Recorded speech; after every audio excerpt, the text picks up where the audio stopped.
Welcome to St Andrews, the home not just of golf, but of Scotland's spiritual centre, defended by the stout St Andrews Castle.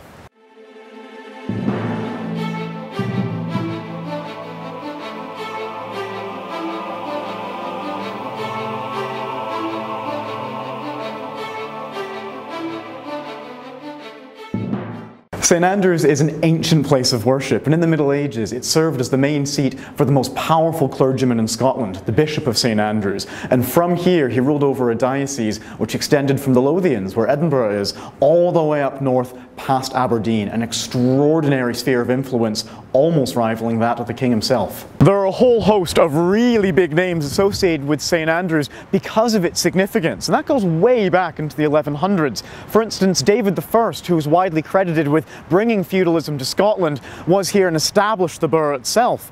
Later, St Margaret and her husband Malcolm III made huge strides in advancing religion in Scotland and really bringing it into the modern age as it was back then. Later down the line, James I and II were frequent visitors, and it's very possible that James III himself was actually born here. And on top of them all, Robert Bruce was actually on site to be there at the opening of the cathedral. So if you were a big name in Scotland, you were in St Andrews.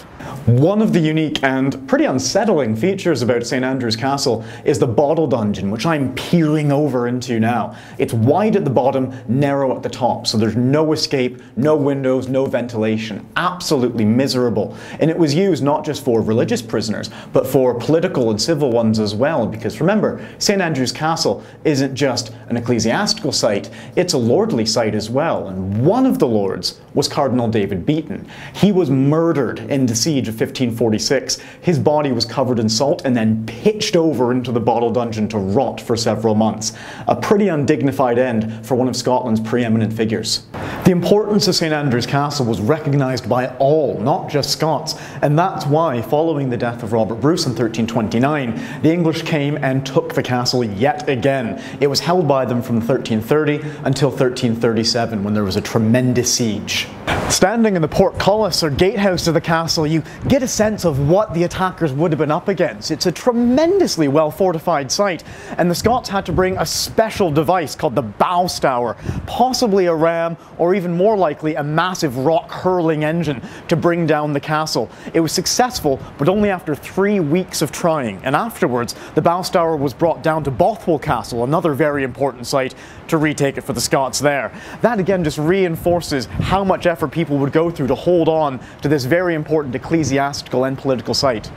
It can sometimes be difficult to get a tangible grasp on history, but for me it all hits home coming down here into the siege mines underneath St Andrews Castle. They were dug in 1546, and can you imagine the desperation of the attackers digging this tunnel and the defenders digging a countermine to try to stop them?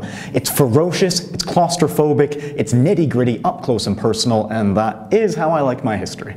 The Hollywood-style sieges that you see in films are really a last resort. If you could avoid going over the walls any way possible, then you absolutely would. And one of the ways to do that, as extraordinary as it seems, is to build a siege mine to actually cut right through the rock and undermine the walls from the foundations. It's a desperate attempt, but it could be successful, and was on several occasions. And the really cool thing about the mines at St Andrews are these are actually the best preserved examples of siege mines anywhere in northwest Europe. Another way that Scottish heritage really stands out from the crowd.